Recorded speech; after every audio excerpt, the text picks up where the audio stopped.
Welcome to CSIS Online. The way we bring you events is changing, but we'll still present live analysis and award-winning digital media from our Dracopolis Ideas Lab. All on your time, live or on demand. This is CSIS Online.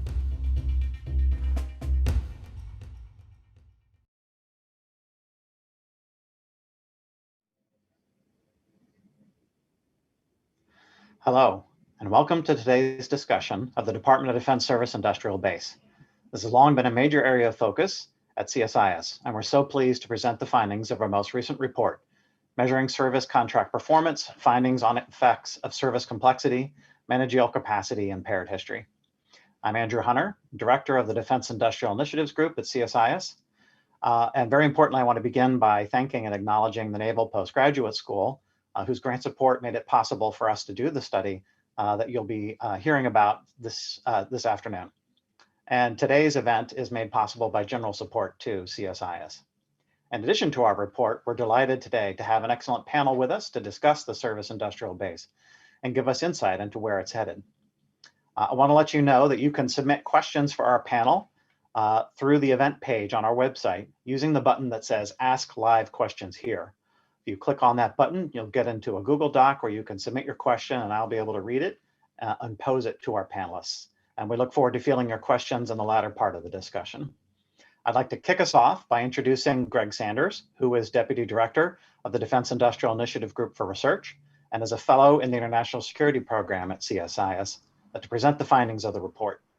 Greg manages a research team that analyzes data on US government contract spending and other budget and acquisition issues. He employs data visualization and other ways to use complex data collections to create succinct and innovative tables, charts, and maps. His research focuses on contract spending by major government agencies, including contingency contracting in Iraq and Afghanistan, and European and Asian defense budgets. Over to you, Greg, to present the findings of the report. Thank you. And thank you all for attending and watching. And Asya, if you could please share the slideshow. So this is a report where we use the Federal Procurement Data System, a data set of prime federal contracts above the reporting threshold of about $3,000 to analyze the effects of service contract performance. Next slide, please, Asya. So why do we care about service contract performance?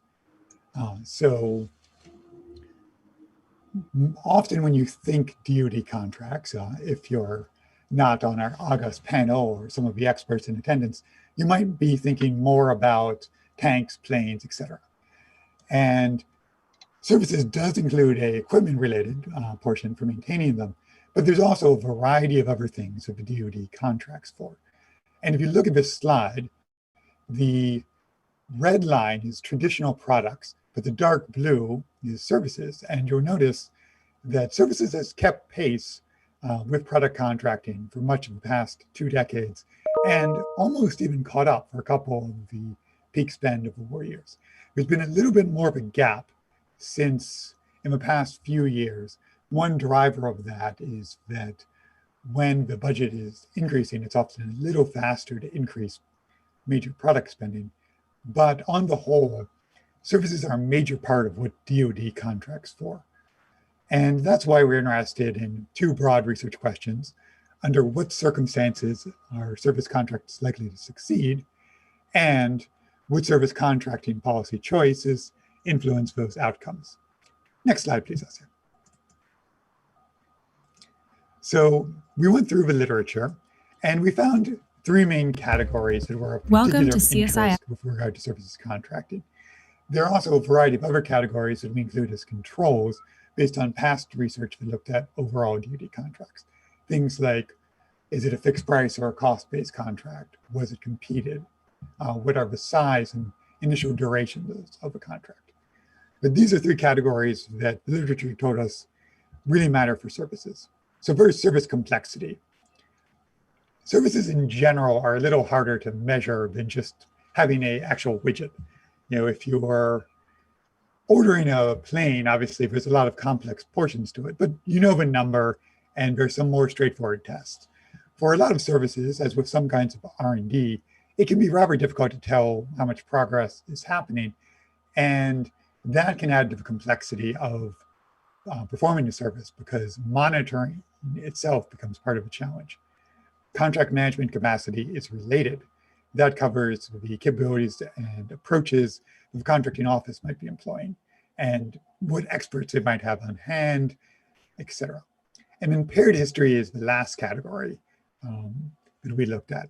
That is about relationship of the contracting office to the vendor in question.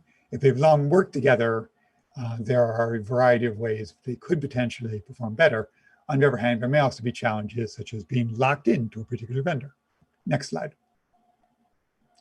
So we looked at 3 different metrics of how to actually measure performance. These metrics were all derived from FPDS, and our panel can certainly tell you about a variety of other important ways to look at performance, some of which are more qualitative, some of which can probably be measured quantitatively, but not with what's easily available in FPDS.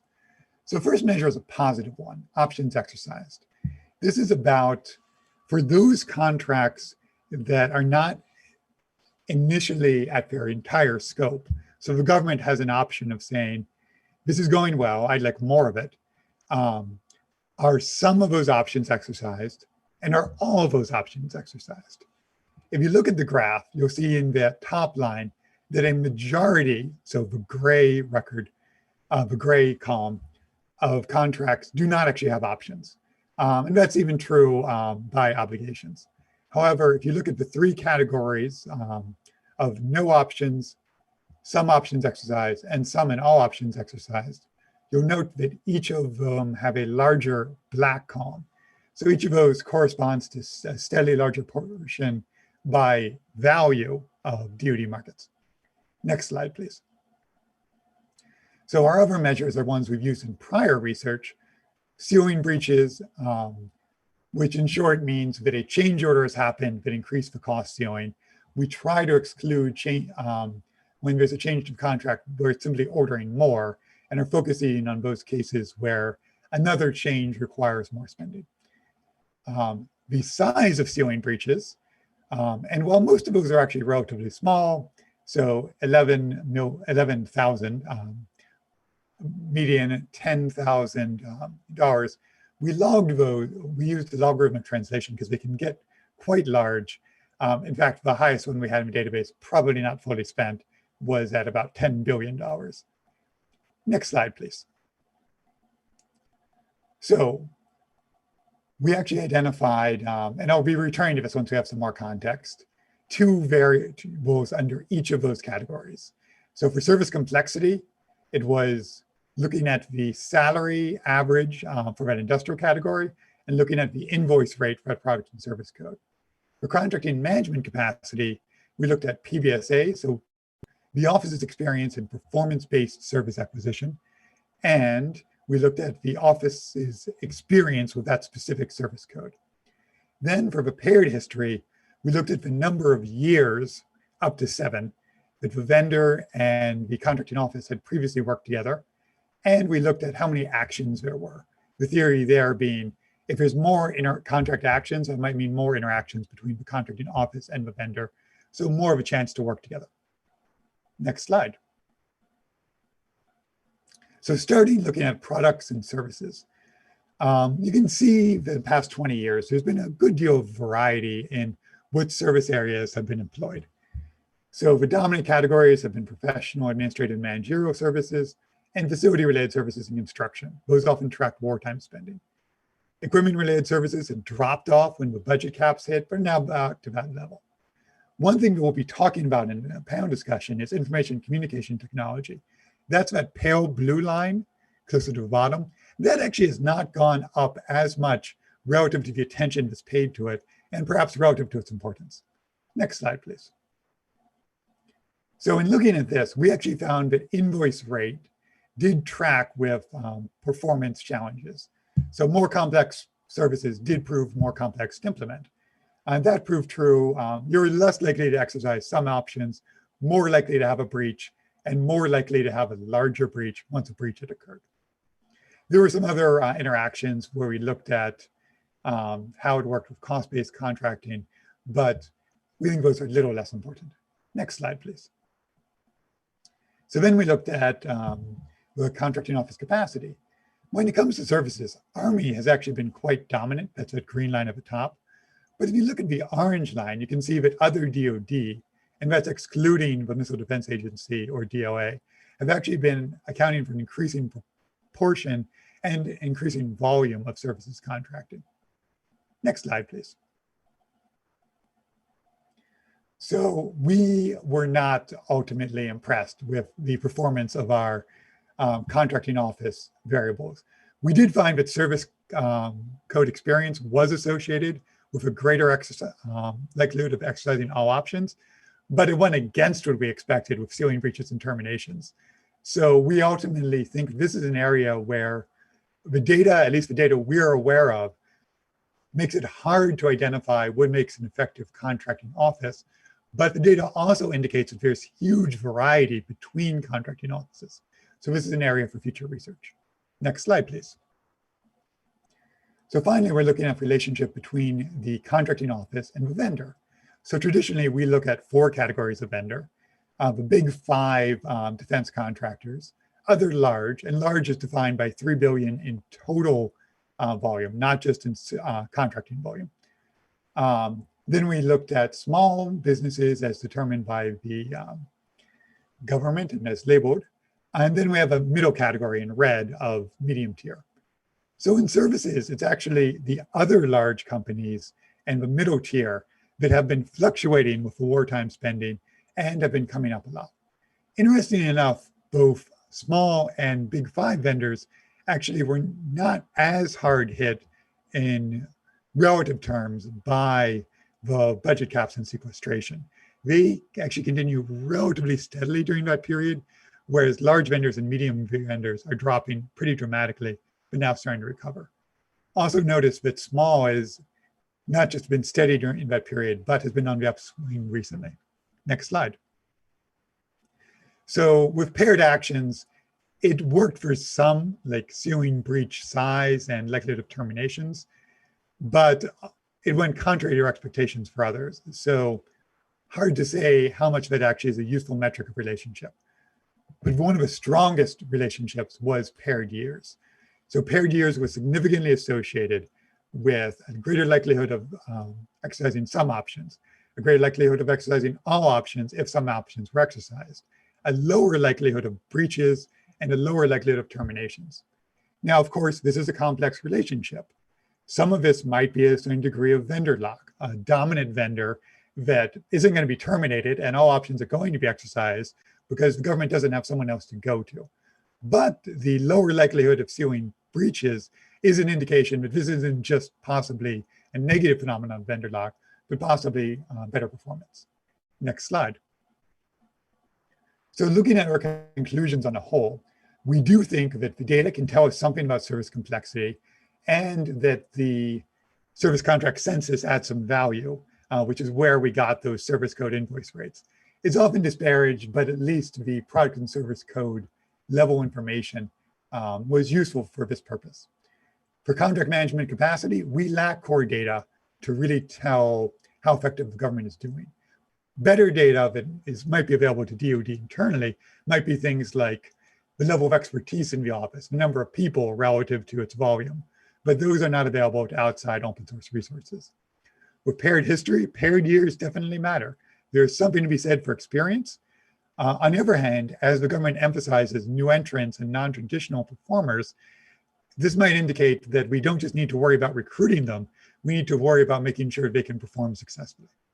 So thank you for your time. And thank you also again to the Naval Postgraduate School that wasn't just the sponsor for this, was a sponsor for a variety of related research and is part of how we had the literature that we reviewed and some of the techniques that contributed towards this particular research. Thank you and look forward to discussion. Well, thanks, Greg. Very insightful, and I'm glad that the economic census haters have finally gotten their comeuppance. So thank you for sharing that with our audience. They'll be cheering up and down the streets, I'm sure. And in all seriousness, I think great work. I know this is an area that is always challenging to do analysis on because in many ways services contracts are there's so much variety and the funding mechanisms often are so unclear that it's just a really tough thing to analyze, and you've broken it down, I think, in a very useful way. I want to turn now to our panel and begin by introducing our panel so that we can dive into a dialogue with them. I'm going to start by introducing David Berteau. David is President and Chief Executive Officer of the Professional Services Council. As CEO, David focuses on legislative and regulatory issues related to government acquisition, budgets, and requirements, helping to shape public policy, leading strategic coalitions, and working to improve communications between government and industry. Prior to PSC, David was the Assistant Secretary of Defense for Logistics and Material Readiness. He oversaw the management of the $170 billion in Department of Defense logistics. Prior to his service at DoD, and far and away his most important position, served as Senior Vice President and Director of the National Security Program on Industry and Resources at the Center for Strategic and International Studies. He's held several other positions in both academia and industry, and throughout his career, he served a total of 14 years at senior levels in the U.S. Department of Defense under 6 defense secretaries. Next, I'd like to introduce Tara Murphy Dougherty. Tara is the CEO of Govini, a government data analytics and information company. Sorry, I shouldn't say government. So she analyzes government data. They are a private company. Prior to her role as CEO, Tara served as Govini's President of National Security, leading strategy and growth and overseeing Govini's work with federal clients. Tara has held leadership positions at technology across industry, government, and the nonprofit sector, including at Palantir Technologies and serving as Chief of Staff for Global Strategic Affairs in the Office of the Secretary of Defense, among other senior roles. She holds a BS from the Georgia Institute of Technology and a master's from Georgetown, and is a team member of the Council on Foreign Relations. And last but not least, I'd like to introduce Eric Chewning. Eric is a partner in the Aerospace and Defense Practices Group at McKinsey & Company, where he supports clients across several pillars of the U.S. economy, including aerospace and defense, electronics, and semiconductors. Eric served as Chief of Staff to Mark Esper as Secretary of Defense, and then acting Secretary of Defense Patrick Shanahan during his time as acting Secretary of Defense. Prior to his service as the Chief of Staff to the Secretary at DoD, Eric served as Deputy Assistant Secretary of Defense for Industrial Policy. He's previously worked at McKinsey prior to his current stint, and also Morgan Stanley. And he served as a U.S. Army Tactical Intelligence Officer. And I think we can see some of his accoutrement of his Army career in the background. Thank you for joining us, Eric. So panel, again, thank you all for joining us. And I would like to dive into some dialogue and discussion with you. I'm going to go right into questions. So Greg has effectively done our intro remarks about all the amazing things happening in the services sector, maybe some food for thought. I'd kind of like to start kind of at the top level with the panel to think about what are the ways in which services contracts in particular are used to support the DoD mission. Obviously, we think about, as Greg said, the tanks, the ships, the aircraft, and how vital those are. Maybe it's less appreciated frequently how much we rely on the service industrial base to also make sure that the daily mission of DoD is accomplished, and and to think about the future. So I'd kind of like to start with kind of a broad question of how you see for those of you, you've all had substantial time in government, how the service industrial base supports the DoD mission, and how DoD working with the industrial base supports the service industry. And David, if you wouldn't mind starting us off. Well, thank you. Thanks, Andrew. And that's a great question. It's got several sets of answers, but let me posit a couple of things. Number one is what we've seen over the past, and you can go back as far as you want, but let me just pick on the last 15 or 20 years. You've seen a dramatic migration of items and activities that the department used to acquire as a product, and they now acquire as a service. I would also posit that the 4-digit codes in the federal procurement data system haven't yet kept up with this. So the data itself lag the actuality in terms of performance. But when the National Aeronautics and Space Administration can buy a round trip to the space station as a service, They don't have to own the launch vehicle. They don't even own the suits that the astronauts are wearing, right? You're just buying this as a service. That's a dramatic change in the nature of the relationship, if you will. And I think the boundary has not only shifted, it's gotten a lot fuzzier. The definition of even what's a product, you'll hear people call something a product. Software is a product, right? But you don't get a floppy disk in your hand to plug it into your computer anymore. You're buying software as a service. And I think we'll come back to that as a service definition later in the discussion today. I think the industry has moved to much more towards tell us what your problem is and we'll help you try to solve it. Tell us what your need is and we'll help you try to achieve it. Unfortunately, the contracting process, and I think this is actually reflected in the data that you all collected in the report, the contracting process has not kept up with that.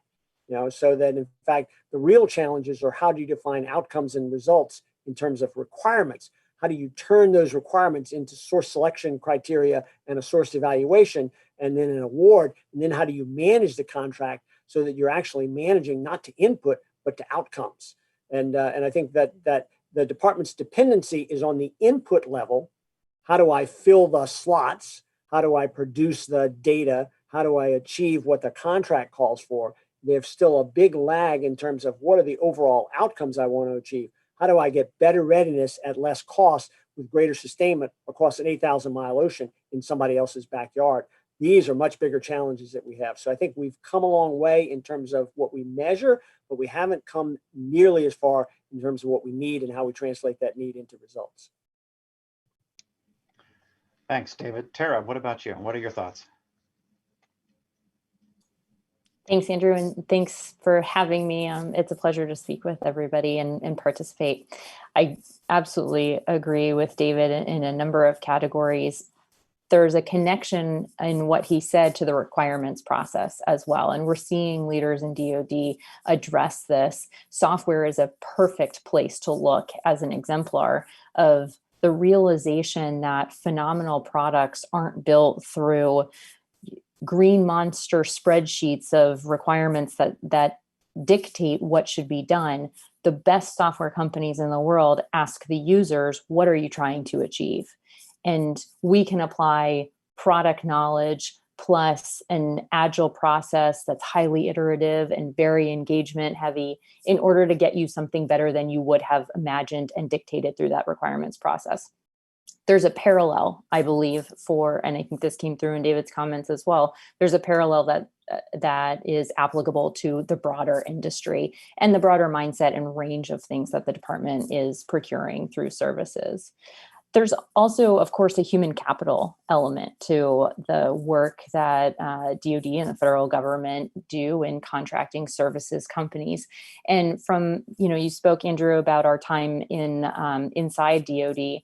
When I was in OSD, it was right around the time of sequestration, and the hiring freezes were beginning to not just be put in place, but become pervasive. It started in small parts of the department and then spread. Many of those hiring freezes are still in place today, and that's 10 years later.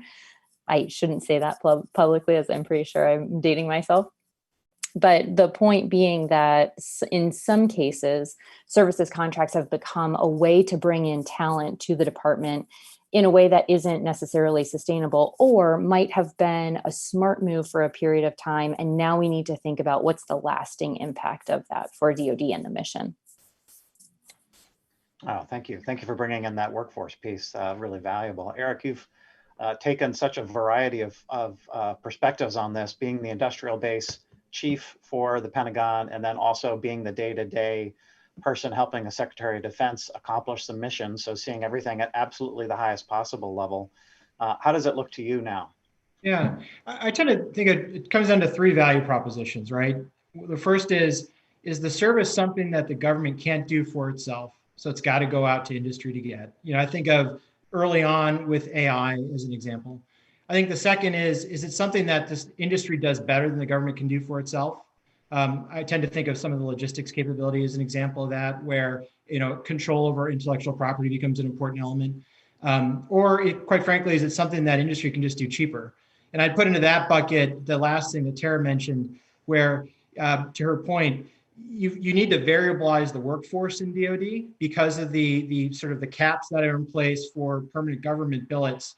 The work didn't necessarily go down, so you had to be able to put in place a surge there, similar to what Gregory showed, why the Army had such an increase in demand. While we were in the campaigns in Iraq and Afghanistan, right? You needed to be able to variabilize that workforce, and that had to come from service providers. And so, while those three value propositions don't necessarily be mutually exclusive, I do think each one represents why the government needs to go to services companies.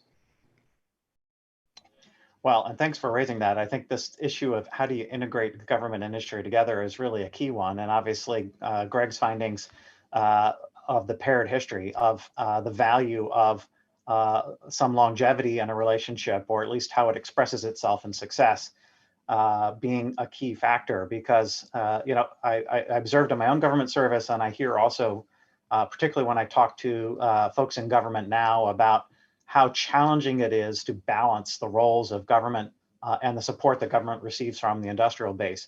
I'm mindful of, as we have drawn down our forces and some of our overseas locations, and we've had to deal with kind of limited troop presence, you're forced, or you are compelled to use contractor support in many areas. And then at the same time, then the service says, but the people who I train to perform the mission, but can't bring with me to do the mission because of limits on how many folks can be in theater, they aren't getting to use their skills, and that's a real problem for training and for readiness. But obviously it's just one we have to manage. And then I think it ties into this issue that both Tara and David raised about how do you get innovation. So we're at this period strategically where we're trying to invest more in being forward-looking and getting out ahead of the curve. So, David, maybe if you could just pick us up there about, how do we manage that? How do we find the right balance? How do we get the right skill sets so that this interrelationship works and delivers the speed, the innovation, and the effectiveness that we're looking for? Well, we're not quite doing it perfectly yet, so there's still some room for improvement, Andrew. So let's back up and think about kind of how DoD approaches this, right? And so the idea for innovation can come internally. I see a need, and I know that I need somebody to help me figure out how to achieve that need, right? More speed, more power, more lethality, et cetera. Those are calculable and exponentially or non-exponentially achievable as you go forward. And that we've got a pretty good process to do, right? The incumbents tend to look at where they can increase performance in a platform, or if they're delivering a service, they look at where they can get greater results or greater return on the money being spent. The larger challenge is in the areas where I know I need something, but I don't know what it is, or I want what you're going to have, you industry, you the commercial sector, are going to have 2 or 3 years from now, right? There's two challenges here. Number one is the cycle between knowing what I need based on what's available and building the money and the program into the budget to be able to buy it when it comes available.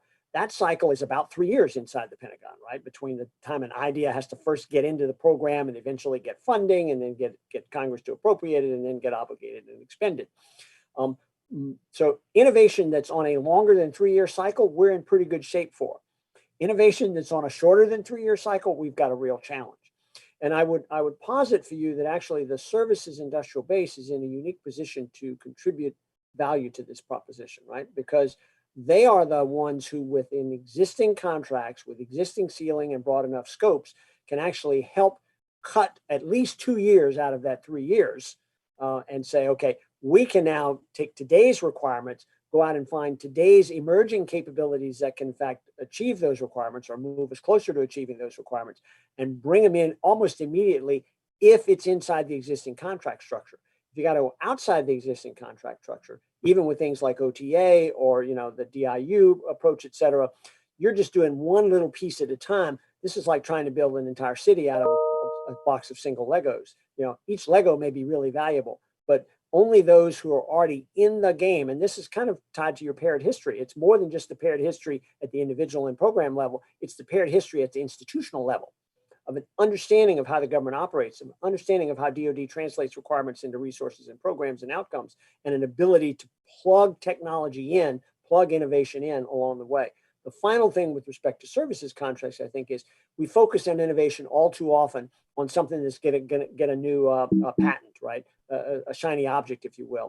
Whereas the real innovation value to DoD in the services side is in systems innovation and in process innovation, which is much harder to define, much harder to measure, unless you can tie it back to actual measurable outcomes. And so those are the three challenges, I think, that come into play there. I should have written those down. It's actually a better articulation than I usually give. Thank you. Excellent. Thanks, David. Eric, you look like you're ready to jump in here. Yeah, just to build on David's point, I think it's very good. Just if you look at it from internally within the department, my perspective was for exactly the reasons David outlined. That's why institutions like the Defense Digital Service or what the Air Force was doing with Kessel Run became so important, because they were able to look horizontally across the ecosystem. A lot of the challenges we had weren't that industry wasn't trying to be innovative to bring us solutions, right? It was our ability to ask the right questions and then figure out how the technology enabled the mission, right? And this gets to, I think, a people point that's also worth bearing out, that this technology moves so quickly. It's important that the people responsible for the technology also spend time in the department, outside of the department, to help circulate the information as it goes and provide candidly an appreciation for how the other side has to operate and think, right? It just helps make the entire thing work more efficiently. Yeah, Tara, I'd like to get you in on this too. I know you guys have done actually quite a bit of work on the what Eric just referred to, Defense Digital Service, DIU, others that have been seeking to get a deeper and better relationship with industry, including with new entrants, companies that don't necessarily have that big history.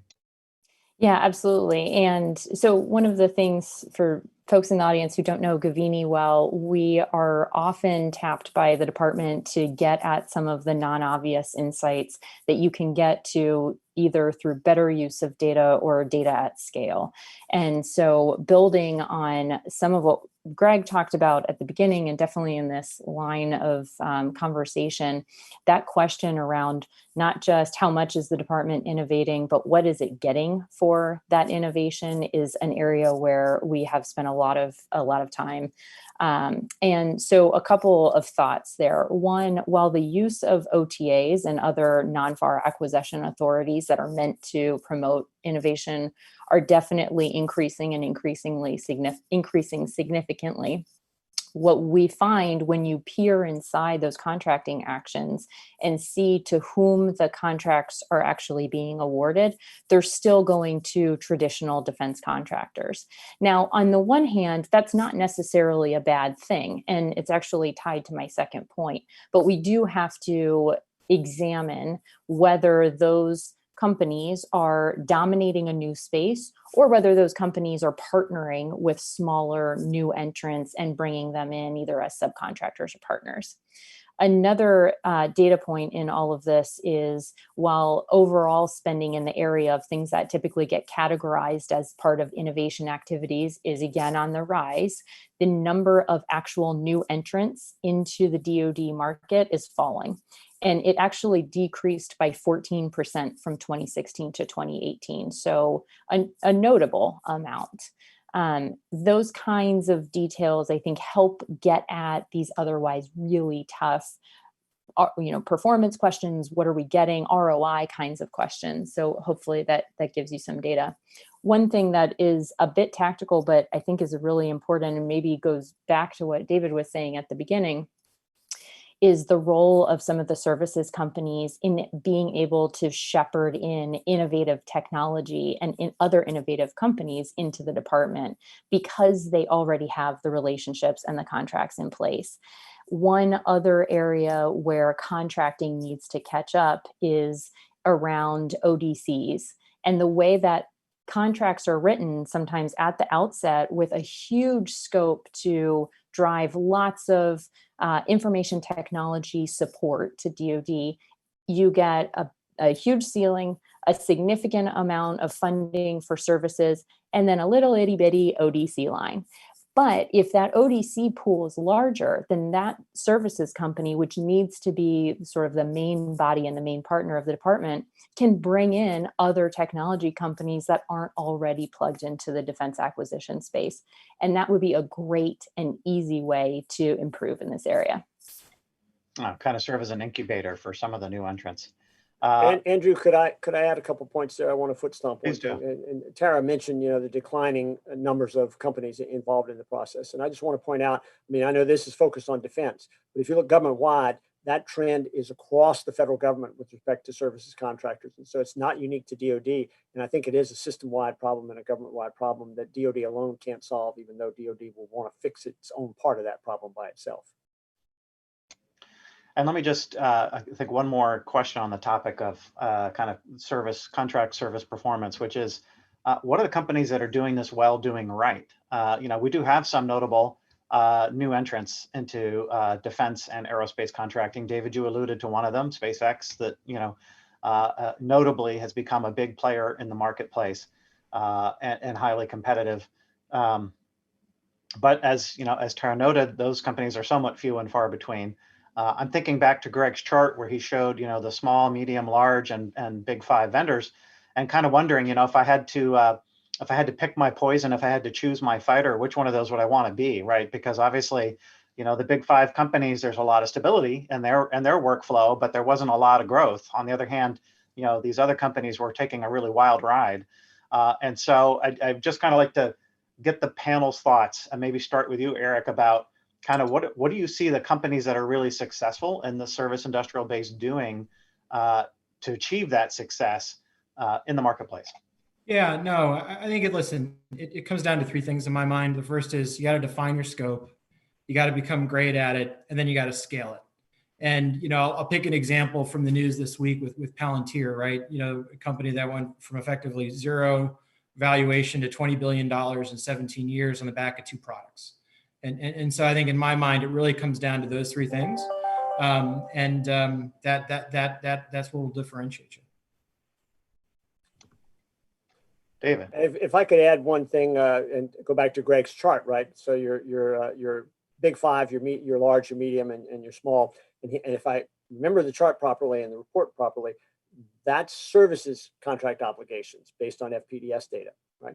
If you actually go back and look at total contract obligations, you'll see that the picture for the big 5 was very, very different because they lost a lot of contract obligations in the products ends of things, and they made conscious decisions. And I believe their customers made conscious decisions to make sure that they had a more stable amount of money flowing in the services area because the demand was there. Aircraft were getting older, ships needed repairs. There were a lot of upgrades that needed to be done. So the demand was there at the services that you could fund out of both O&M and OCO O&M, right? And so I think that buffered, because if you actually look at that period from 2012, the peak of those contract obligations, down to 2015, the trough, that's the initial phase of the sequester days.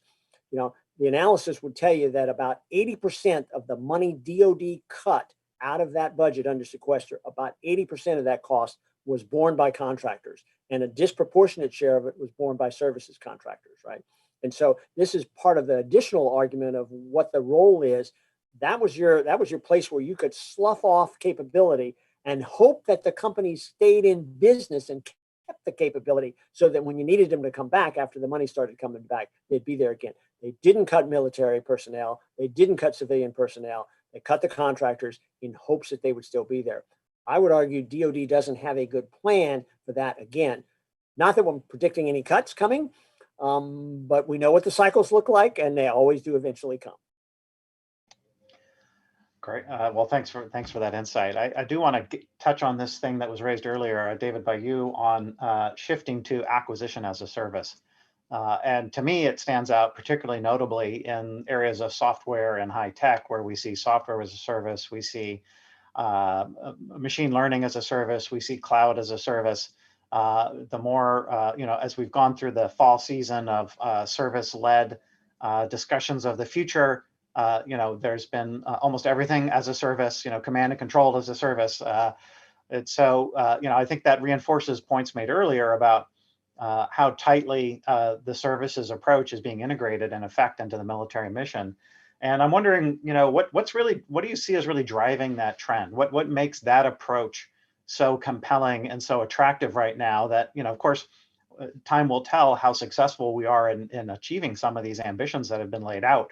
But it is clearly compelling to senior leaders that they're talking about it so much and identifying this as the path ahead. So anyone who wants to raise their hand, what do you kind of see as driving that? Tara, why don't you go first? Yeah, I definitely am happy to jump on this one and start by underscoring how right you are. One of the many things I love about data, sometimes there's an intuition based on experience, based on observations, and it can be so powerful to put a number to it and say, aha, you were right.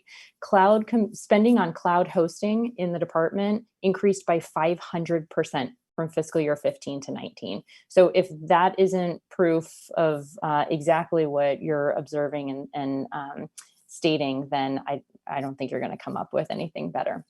So it's definitely happening. And from my perspective, which would be the technology one, this is really all about moving to the cloud and leveraging efficiency into things that we didn't necessarily have efficiency before. The first place to start was obviously software. You're getting more and more of this in data, particularly as the department becomes a more technical workforce and is working directly with large data sets, and lots of other areas as well. So that cloud-enabled efficiency is huge. And part of, I think, what connects it to the performance piece in a way that makes a lot of sense for the department in a broader services perspective is that fundamental ability to scale up or scale down rapidly depending on what the need is.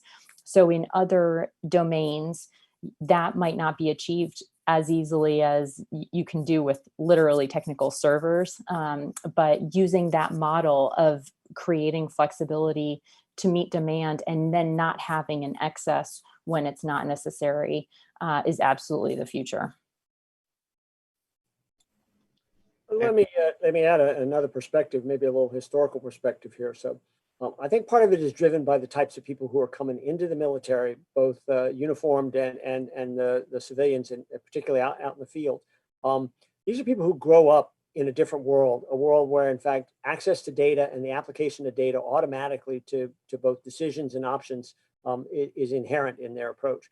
When the Army, I can remember when the Army first proposed the idea that a corporal on the battlefield is going to have a handheld device that's going to tell him which one of the incoming Soviet helicopters he was assigned to shoot at. And if it wasn't the one closest to him, he would still shoot at the one he was supposed to shoot at. I rejected that idea as absolute lunacy. Soldiers on the battlefield go at the target that's closest to threatening them at the moment. It turns out I was flat wrong. That's exactly what we do today. And now we're doing it without even a soldier in the loop, right? So that the system is making these decisions. I think as part of it is the mentality that comes into DoD. It is demanding that DoD behave as the real world that those people come from behaves. And Eric, I don't know if that's been your experience because you're closer to this than I am.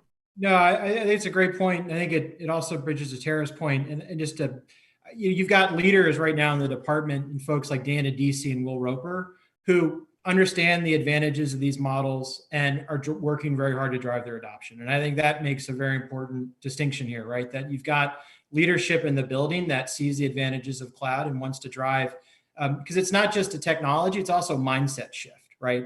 And how that mindset shift not only impacts the business processes, but then also how the department will conduct work to get the benefit of the technologies. But Andrew, I think there's two real unresolved questions here that probably could use further research by CSIS, right? Number one is there's a tendency anywhere in the Defense Department to think this data belongs to me and I'm not going to share it with anybody who's going to use it except where I understand what they're going to do with it and I agree with it, right? And so every layer kind of protects data for itself and gradually it gets rolled up. This flies in the face of the advantages that Tara was talking about, what you get out of integrated data across the systems. The second, that needs to be addressed. The second, and in the commercial world, there's no question of who the data belong to. The data belong to the company. You know, there's nobody that the CEO is going to say, I need that data. Nobody can say, oh, I'm sorry, sir, you can't have that data until you tell me what you're going to do with it. That's a quick way to get exit, right? The second is the inherent desire of the government to have its own in-house capability to do anything that is important to them, right? And I think this is one where we're seeing, you mentioned Kessel Run, right? Well, if you scale Kessel Run to its logical conclusion, you end up with 7,000, blue suit programmers in Utah doing something that's 3 years old, right? And that's not the logical conclusion you want. you have a depot system that was designed originally to provide the surge capacity or the time so that industry could build the surge capacity. Now the depots are chock full. They have no surge capacity whatsoever. It's industry who has to bring surge capacity to the depots. So these are problems, I think, cultural problems and institutional problems that have to be resolved and reconciled to be able to take advantage of the kinds of capability that you're positing here and that Tara and Eric have talked about. But and David, just to that point, I think there's a balance, right? So obviously there's got to be an appropriate balance between what we get from industry and what we get from government, but you need enough capability in government to understand how to leverage what's in industry. If those two things get out of balance, at least in my experience, like your experience has probably been the same, the system doesn't work. And I think it's finding that right balance between both that's really, really important. And for these new technologies, right, we're experimenting with that now about where do we draw the line and how do we draw the line, both from a technology perspective as well as from a business model perspective. Eric, you said something earlier in response to a separate question, but it's so true and important and pertinent here as well. It's about mindset, but it's also about having the experience so that you know what's possible and being able to bring that kind of thinking into the department and not immediately assume that, well, it's got to be an in-house solution or that's too difficult to do or it will take X long.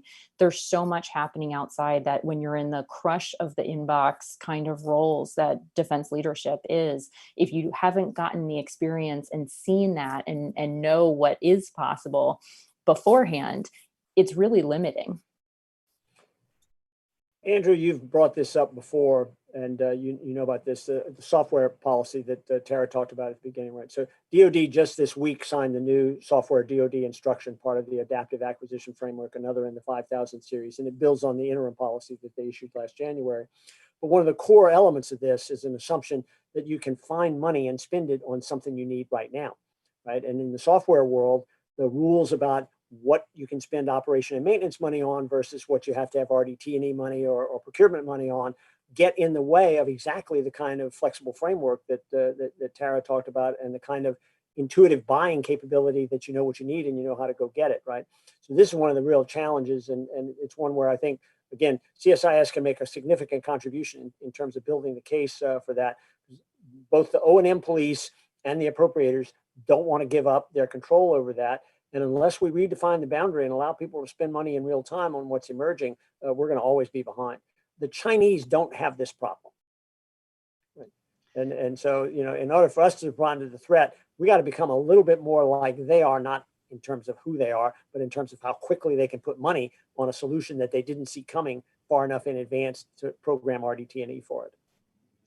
Well, yeah, thanks for that, David. I want to bring in a question from the audience that we've received, which relates to taking some of these issues that we've been talking about and lessons learned from the study and from other things mentioned by the panelists outside the Department of Defense to the rest of federal acquisition. And I think we've got a great group to answer this question because I know all of you are focused not just on defense contracting, but on related issues across the federal government. So are there key things in terms of the dialogue we've had here that you see showing up also in the other federal agencies, or maybe even more so in the other federal agencies? Do you want to kick us off on that topic, David? Yeah, and the answer is yes and no, right? And so I want to start with a premise that I've observed over time. There are really three types of federal agencies.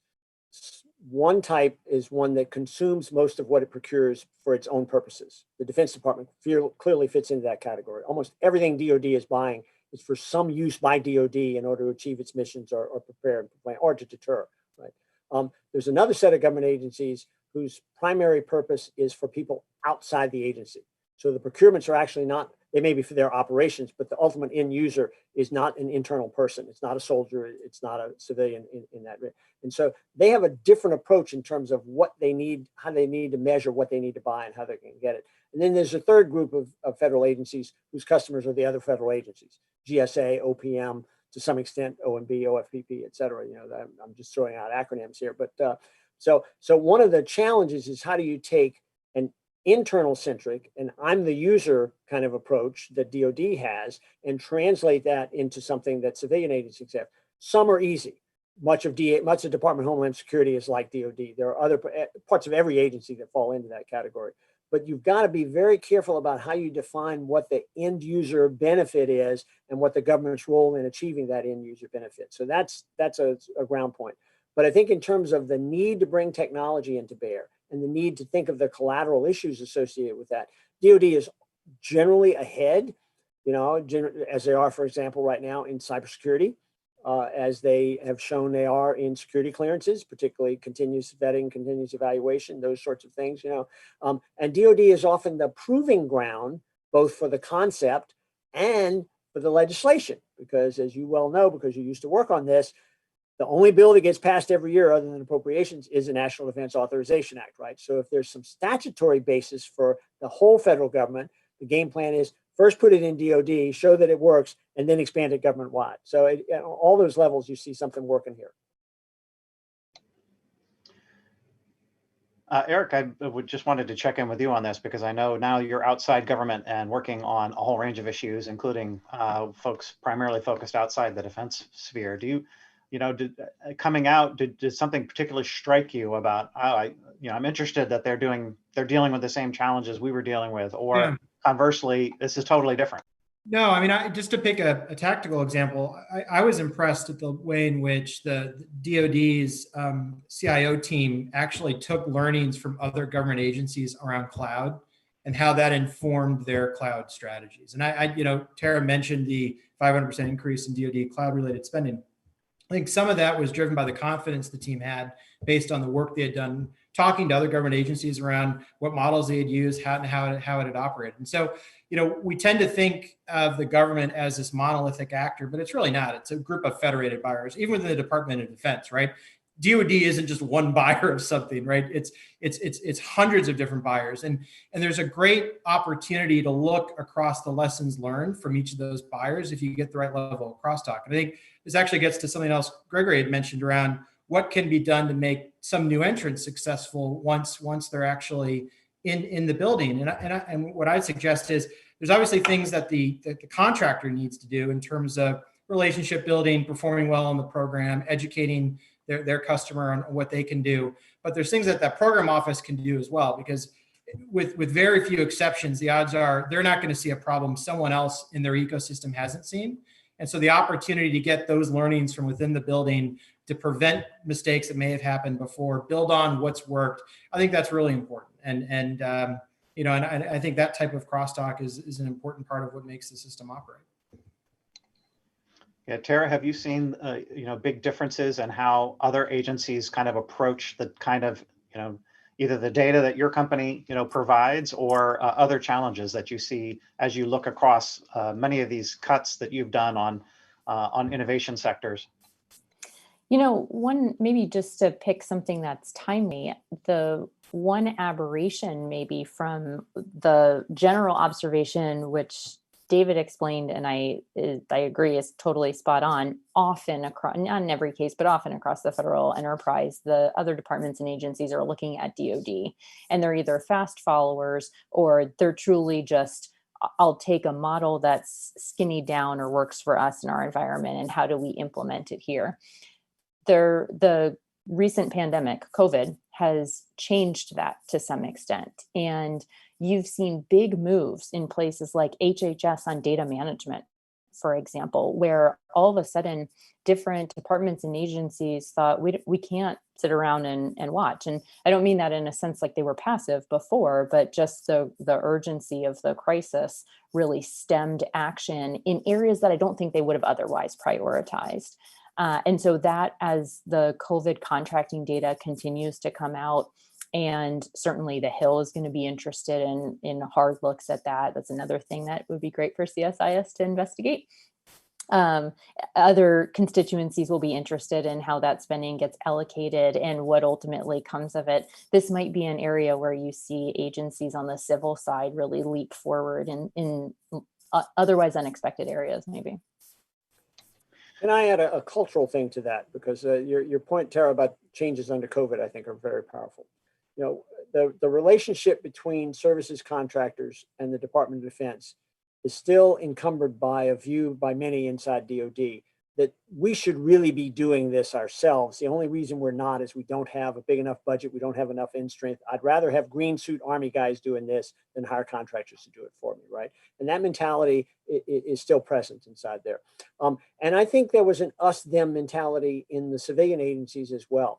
But what I've seen since mid-March, right, is that has dropped dramatically in the civilian agencies. There's a much stronger recognition now of we're all equally committed to the mission. We're all equally committed to getting the work done. And frankly, a lot more teleworking has made it possible for people to realize, you know what?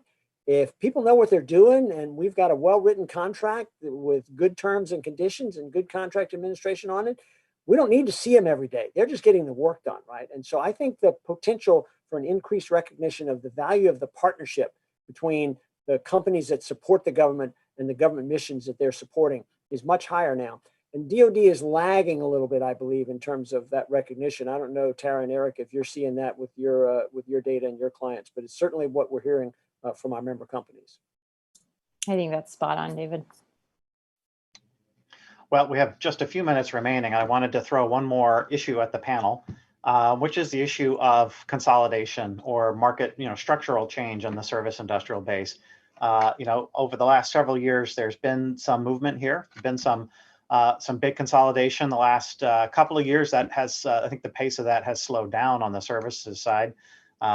Could be, the calm before the next storm, or it could be that that maybe people looked at how that was playing out in the market and decided it wasn't as compelling as it may have appeared. So, again, thinking back to Greg's chart with the different size vendors, some of the increase probably on the large vendor side is some of the consolidation that moved companies into that tier of businesses of being large who may not have been large prior to some of the consolidation. But just thoughts that you might have of what you see either likely to inhibit, such as COVID, or maybe to drive some changes in approaches to consolidation service industrial base.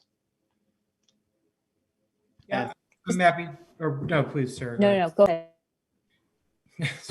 I mean, I think the point I just make is, listen, when you compare services from hardware, clearly there's opportunity for additional consolidation on services in ways that there isn't on the hardware side of the industry.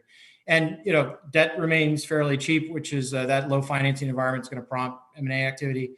I think what we've seen is where price sensitive markets are the kind of the competitive dynamic. Scale continues to kind of help keep rates low.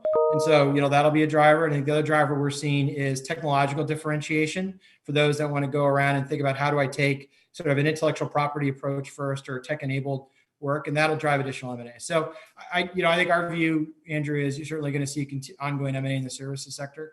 I think that's good. It's good for the market and it's good for the customer if they're getting the benefit from that. All right, Tara, you next. I was just going to add that COVID again is really interesting here in terms of the impact, and I see it in the data going in both directions. On the one hand, you have small, potentially more vulnerable companies, less cash reserves, become appealing targets, and they're looking for an exit, or they become an easier acquisition for a larger services company. On the other hand, for those who want to stay in the fight, no matter whether their services or their product, the government just became a very, very appealing customer. Because as our economy splintered over the past 6 months, the government has continued to pay its bills. And that's typically one thing that you can rely on, although I acknowledge that we are 12 hours under a continuing resolution right now. So maybe a further exaggeration of what we would have already seen in the market, and we'll see how it plays out. All right, David, I'm going to give you the closing word on the panel. Well, I think in terms of M&A, there's an important thing for us to recognize.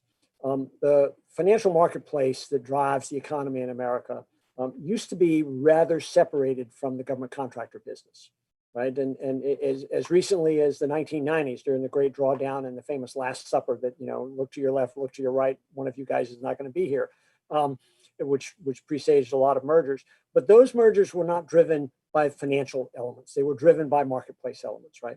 I think in the services M&A, you see that one of the largest gaps in concept in American Western civilization is the gap between the way the financial marketplace looks at our business world and the way the government looks at our business world, right? And I would submit to you that what you see as M&A activity is driven more by the financial side than it is by the government's needs. I think there's a recognition on the part of the companies that there are a lot of scales that can be done here. Eric mentioned there's not one DoD, there's many DoDs, right? And it's often easier to buy your way or merge your way into a customer set than it is to penetrate that market with existing people in place. As long as that dynamic is there on the government side, which is the paired history, back to your paired history, right? How do you get into the paired history? You got to buy one of the pairs, and you can't buy the government side, so you buy the industry side, right? But I think the bigger issue here is how does the government begin to think about its procurement approaches, its rules, and its measures in a way that takes account of the financial dynamics going on inside those companies. And I think the government's about 30 years behind in this regard. And Eric, I would appoint you as the chair of the CSIS commission to tackle that problem going forward. So that's my final word. Well, thank you, David, and thank you to the entire panel. I'll second the nomination, and I also appreciate how everyone has worked so hard to identify future CSIS studies. I hope they all come to pass, and we'll let Greg run them all. Again, thank you very much to the panel for a great stimulating discussion. Thank you to our audience for joining us, and we look forward to continuing to talk to everyone, this group, and everyone out there on service industrial-based issues in the future. Thank you for joining us.